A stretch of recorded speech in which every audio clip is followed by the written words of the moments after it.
Бид бүгд үүнийг хийж байсан, бас хийж ч байгаа. Үүнийг хийж байгаагүй хүн гэж бараг байхгүй. Зарим хүмүүс үүнийг хийж байж өөртөө сэтгэл хангалуун болдог. Тэгэхээр энэ юу вэ?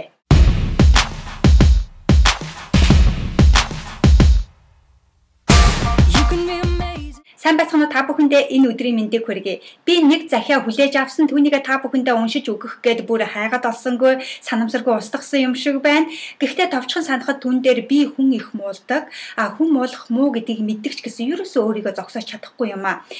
Яаж хүн муулдгаа зогсоох вэ гэж асуусан байсан. Тэгэхээр энэ захианд хариу өгөх хүсэлтэй байна. Бидний донд нэг юм яриа байдаг да. 3-аас илүү хүн нийлж нэгнийгээ муулвал тэр хүндээ муугаар нөлөөлдөг гэсэн. Харин хоёр хүн хоорондоо муулахад зүгээр эстэй гэж байгаад хоорондоо муулж гадаг тийм ээ. Хэн нэгнийг мууснаар бид юу сурах вэ? Бидэнд ямар ашигтай вэ? Муу хэлүүлж байгаа хүн юу сурах вэ?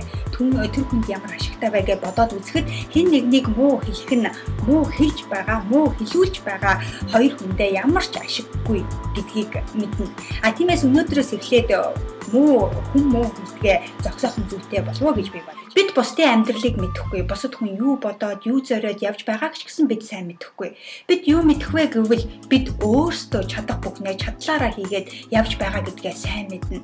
Тэгвэл тэр муу хэлээд байгаа хүн ч гэсэн мөн ялгаагүй чадах бүхнээ чадлаараа хийгээд явж байгаа гэдгийг мэдэх нь маш чухал. Бусдыг муу хэлнэ гэдэг нь хий хоосон ашиггүй ярианд хамаг сайхан энерги хүчээ зарцуулж байна гэсэн үг.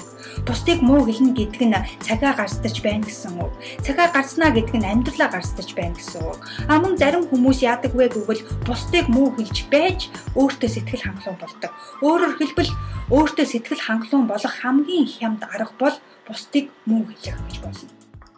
Санаж яв. Бусдыг мууснаар бусдыг биш өөрийгөө муухай харагдуулдаг. Тиймээс үүнийгээ зогсоохын тулд өнөөдөр өөрөөсөө энэ хоёр асуултыг асуу. Нэгдүгээр, хэрвээ тэр муу хэлж байгаа хүн таны хажууд байсан бол та яг муу хэлдэг шигэ нүүрлүү нь хараад муу хэлж чадах уу? Үгүй бол түүнийгээ зогсоо.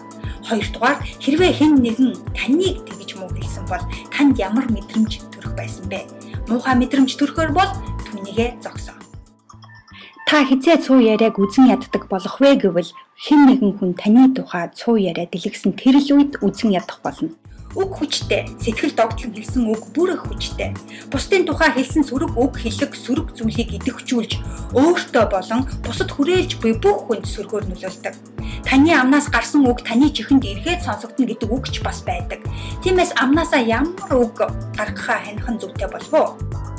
Хэрвээ та хэн нэгний тухай ярихаар төлөвлөж байгаа бол өөрөөсөө доорх 3 асуултыг асуу. Нэгдүгээр, миний ярих гэж байгаа зүйл үнэн үү? Хоёрдугаар, үүнийг ярих шаардлагатай юу? Энэ нь тийм чухал уу? Гуравдугаар, энэ нь миний чин сэтгэлээс гарч байгаа үг мөн үү? Эцэст нь хэлэхэд бид бүгд амжилт өөдөө явж байгаа. Амжилт өөдөө явж байгаа үед хүн бүр алдаа гаргадаг. Энэ гаргасан алдааг нь шүүрч аваад цааш нь далдуур муу хэлэх маш амархан. Үүнийг хүн бүр хийж чадна. Харин туслалцаа, дэмжлэг үзүүлж, урмын үгээ харамгүй хайрлаж, цаашид бууж өгөлгүй тууштай явхад нь хүч өгөх хүн маш ховор байдаг. Үүнийг зөвхөн зоригтой хүн хийж чаддаг. Тэгэхээр өнөөдрийн миний танаас асуух асуулт юу вэ гэвэл танд зориг байна уу? Амжилтын тарин би хүний зөвхөн сайныг ярьдаг. Би хүний зөвхөн сайныг ярьдаг. Хэрвээ танд энэхүү бичлэг таалагдсан бол лайк дараад цааш нь найз нөхөдтэй түгээж мөн миний захин мэдээлэлд орж үзээрэй. Who's